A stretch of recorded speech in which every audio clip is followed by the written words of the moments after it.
Today we talk about how can you disable public accounts on your eToro app. We're going to figure out the solution on how you can do that on your app. So you just follow these ways, then it's going to work with you. So all you have to do, you just go above this sign, click on it here. Then it's going to show for you a list like this. Then all you have to do, so you just click here on settings here, just click on it.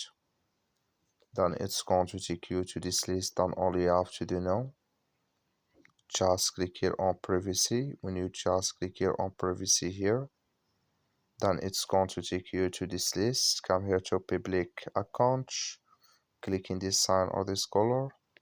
Like you see color, it's going to mean public account disable with us now. That's all you have to do. That's all. Thank you for watching. Don't forget to support us by liking and subscribe.